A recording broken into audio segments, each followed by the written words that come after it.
नमस्कार दोस्तों, स्वागत है आप सभी का अनस्टॉपेबल ड्रीम्स में। तो दोस्तों, आपका एक बार फिर से मेरे इस चैनल पे स्वागत है। और दोस्तों, आज हम इस वीडियो में जिस टॉपिक के बारे में बात करने वाले हैं वो हमारे इंडिया में दहेज की स्थिति को लेकर बात करने वाले हैं कि हमारे अभी शोध हुआ है वर्ल्ड बैंक की तरफ से, और इसमें बताया गया है कि इंडिया में दहेज की स्थिति क्या है और ये औसतन कितना दिया जाता है। तो आइए जानते हैं दोस्तों आज हम इस टॉपिक में दहेज के बारे में कि इंडिया में क्या स्थिति है। और दोस्तों, वीडियो शुरू करने से पहले मैं आपसे रिक्वेस्ट करना चाहूँगा कि चैनल को ज़रूर सब्सक्राइब करें। अगर वीडियो अच्छा लगे तो आप इस वीडियो को अधिक से अधिक शेयर करें। तो दोस्तों, मैं आपको बताना चाहूँगा कि अभी वर्ल्ड बैंक की तरफ से एक अध्ययन में पाया गया है कि जो हमारे देश में जो गांव में दहेज लेने की प्रथा है वो काफ़ी हद तक स्थिर रही है। मतलब पहले की तुलना में इस समय जो देश की स्थिति है वो काफ़ी स्थिर हुई है। और शोधकर्ताओं ने, मैं आपको बताना चाहूँगा कि शोधकर्ताओं ने 1960 से 2008 तक ग्रामीण में यानी गांव में, रूरल एरिया में हुए 40,000 शादियों पे अध्ययन किया। और इन 40,000 शादियों पे अध्ययन पे ये चौंकाने वाला खुलासा आप देख सकते हैं कि इसमें बताया गया है इस अध्ययन में कि इसमें दोस्तों 95, आप सोच सकते हैं 95% शादियों में दहेज लिया गया है। 95% शादियों में दहेज लिया गया है। दोस्तों, आप देख सकते हैं कि 95% शादियों में दहेज लिया गया है। और आप ये देख कोई आश्चर्य होगा कि जो दहेज लेने की परंपरा है दोस्तों, ये दक्षिण एशिया के देशों में काफ़ी ज़्यादा है। मतलब ये आपको मुख्य रूप से, ऐसा नहीं है कि आपको हर जगह, बहुत जगह मिलेगा, लेकिन वो एक मिनिमम लेवल पे मिलेगा आपको। लेकिन जो दक्षिण एशिया के देश जो आते हैं उसमें आपको दहेज की परंपरा ज़्यादा है। और ये आज से नहीं, ये कह सकते हैं कि अनादिकाल से एक तरह से दहेज लिया जाता है। पहले के समय में इसको एक भेंट के रूप में कहा जाता था। ये भेंट धीरे धीरे बढ़ते बढ़ते एक तरह से दहेज का नाम ले लिया है। और दहेज जानते हैं आज के समाज के लिए कितनी बुरी चीज़ है। इस दहेज की वजह से कितनी महिलाओं का उत्पीड़न होता है, कई बार उनको मौत के घाट उतार दिया जाता है दहेज उत्पीड़न के मामले में। तो इन सब तमाम चीज़ों को लेकर सरकार ने 1961 में एक कानून घोषित किया। और इस कानून में ये बताया गया कि दहेज लेना गैर कानूनी है। यानी अगर आप दहेज लेते हुए पकड़ाते हैं, अगर इसकी शिकायत की जाती है तो आपके ऊपर कार्रवाई हो सकती है और आपको जेल भी जेल भी जा सकते हैं आप। और दोस्तों, इसके बाद मैं आपको अगली रिपोर्ट बताता हूँ कि अगली रिपोर्ट ये है कि 17 राज्यों पर, उसमें भी ग्रामीण स्तर, इसमें आप दोस्तों ध्यान रखिएगा कि शहरी स्तर पे नहीं शोध किया गया, ग्रामीण स्तर पे ज़्यादा फोकस किया गया है। तो 17 राज्यों पर ग्रामीण स्तर पे ये शोध किया गया है कि 1975 से पहले और 2000 के बाद, यानी 1975 से पहले और 2000 के बाद जो दहेज की स्थिति है वो स्थिर है। यानी 1975 से पहले जो देश में दहेज लेने की परंपरा थी वो स्थिर थी, वो ज़्यादा ना बढ़ी थी ना घटी थी, एक बैलेंस लेवल पे थी। उसके बाद 1975 के बाद ये ग्राफ काफ़ी बढ़ा है। लेकिन 2000 के बाद जब कानून आए, 1961 के बाद, उसके बाद तमाम तरह की योजनाएं लाई गई, जन जागरूकता अभियान लाया गया, तमाम ये हुआ, तो उसका असर देखो कि 2000 के बाद ये स्थिति जो है ये एक तरह से स्थिर हुई। मतलब दहेज के रूप में कमी आई। लेकिन ये पूर्णतः समाप्त नहीं हुआ। तो और इसमें जो 17 राज्यों पर रिसर्च किया गया था उसमें ये बताया गया कि जो लड़कों की तरफ से लड़की के पक्ष में जो खर्च किया जाता है वो औसतन 5,000 रुपये की रकम खर्च की जाती है। यानी 5,000 रुपये की रकम औसतन लड़की के लिए खर्च की जाती है। और इसमें आप देख सकते हैं इसका जस्ट उल्टा, यानी लड़की की तरफ से लड़के को औसतन कितनी रकम दी जाती है, तो ये इसका 7 गुना है। तो आप दोस्तों देख सकते हैं कि इसका 7 गुना रकम लड़की वाले लड़कों के लिए खर्च करते हैं। यानी अगर इसका 7 गुना देखा जाए तो ये करीबन एवरेज 27,000 रुपये के करीब निकलता है, अगर इसका एवरेज उसमें जो निकाला गया है। और मैं आपको भी जैसे बताया था कि वर्ल्ड बैंक की रिपोर्ट के अनुसार से जो बताया कि औसत आय बढ़ने से, उसमें ये भी बताया गया है कि भारत में, जैसे आप सभी को पता है कि औसत आय लोगों की बढ़ी है। तो औसत आय बढ़ने से ये आया है कि औसत आय बढ़ने से देश में जो दहेज है वो स्थिर हो गया है। और आप सभी को पता होगा कि हमारे देश में मोनोगैमस विवाह होता है। तो मोनोगैमस मैं आपको बताना चाहूँगा कि मोनोगैमस मोनोगैमस मोनोगैमस मतलब ये होता है कि मोनोगैमस विवाह होता है। मोनोगैमस विवाह मतलब ये हो जाता है कि हमारे देश में एक पति के साथ विवाह को वैधानता दी गई है, और ये एक परंपरा भी है, और आप ये कह सकते हैं एक तरह से इथिकल वैल्यूज़ और तमाम चीज़ों को तरह से कि ये तो हमारे देश में ये है कि हमारे यहाँ मोनोगैमस विवाह होता है। और इन मोनोगैमस विवाह में जो रिपोर्ट आई है उसमें बताया जाता है कि जो हमारे देश में तलाक की जो रिपोर्ट आती है, तो जो मोनोगैमस विवाह के थ्रू जो विवाह होते हैं, तो हमारे देश में तलाक की स्थिति में 1% ऐसे केसेस हैं जिसमें तलाक होता है।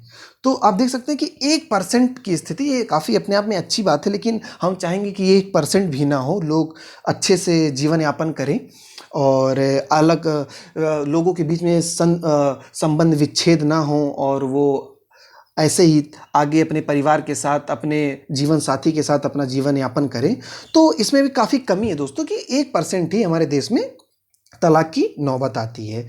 और 1960 से 2005 में जो एक रिपोर्ट आई है कि 1960 से 2005 में जो शादियां हुई हैं, मतलब उसमें 90% शादियां जो हैं दोस्तों, आपको जानना होगा कि 90% शादियां जो हुई हैं उसमें हमारे देश में माता पिता का रोल रहा है। यानी जो हमारे देश में 90% शादियां होती हैं 1960 से 2005 के बीच में जो हुई हैं, उसमें बताया गया कि 90% शादियों में रोल माता पिता का होता है, और 10% शादियों में उस बताया गया कि अपने मर्जी से या जो भी होते हैं और भी कॉज होते हैं उस हिसाब से शादी हुई है। और इसमें यह भी बताया गया है कि 90% जो फैमिली है, पत्नी है, वो अपने पति के परिवार के साथ रहती है। मतलब 90% जो फैमिली पत्नी है वो अपने पति के साथ रहती है। और इसमें जो 85% जो शादियां होती हैं वो गांव में ही होती है, मतलब एक गांव से दूसरे गांव, तो आसपास के एरिया में ही होती हैं।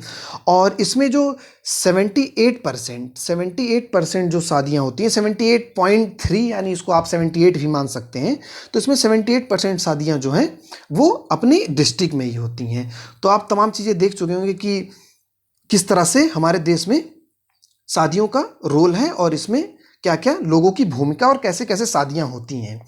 और अगर दहेज की बात की जाए तो बताया ये गया रिपोर्ट में कि दहेज लेने में जो इस समय सबसे ऊपर है, तो उसमें ईसाई धर्म की बात की जाए, ईसाई धर्म की बात और सिखों की बात की जाए, तो ये रिपोर्ट में आया है कि ईसाई और सिखों के में दहेज लेने में वृद्धि हुई है।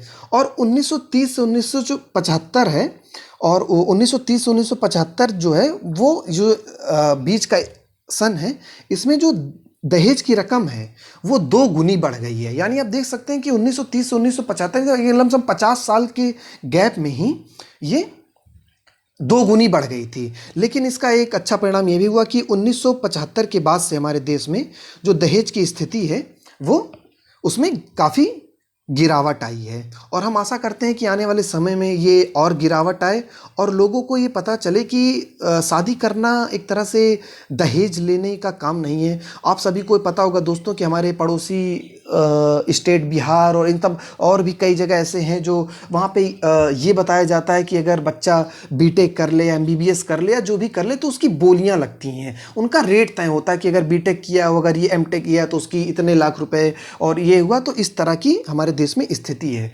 तो सरकार इस पर सख्त कार्रवाई कर रही है, लोगों को जन जागरूकता अभियान के माध्यम से जागरूक भी कर रही है कि दहेज ना लें। और इस पर दोस्तों मैं आपको एक रिपोर्ट के माध्यम से दिखाना चाहूँगा कि हमारे देश में आप यहाँ पे देख सकते हैं, 1 मिनट मैं आपको दिखाता हूँ कि रिपोर्ट में दोस्तों आप ये यहाँ पे आप ये देख सकते हैं कि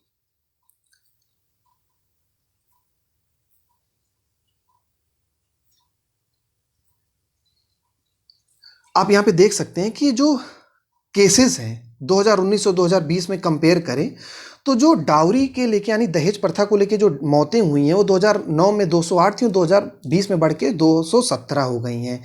और इसमें आप तमाम रेप केसेस से मौतें भारत में, और हरासमेंट से लेके एसिड अटैक से लेके डाउरी प्रोविजन एक्ट के थ्रू, और ये तमाम चीज़ों आप देख सकते हैं। तो आई होप दोस्तों आपको मेरे द्वारा बताई हुई चीज़ें अच्छी लगी होंगी और आपको काफ़ी कुछ जानने को मिला होगा। और आप इस वीडियो को अधिक से अधिक शेयर करें और लोगों को बारे में दहेज के क्या क्या नुकसान हैं आप ये भी बताएं, क्योंकि आप सभी को पता है दोस्तों कि सभी वर्ग, लड़के हो या लड़कियां, सभी बराबर हैं, सभी को बराबरी का हक दिया जाता है।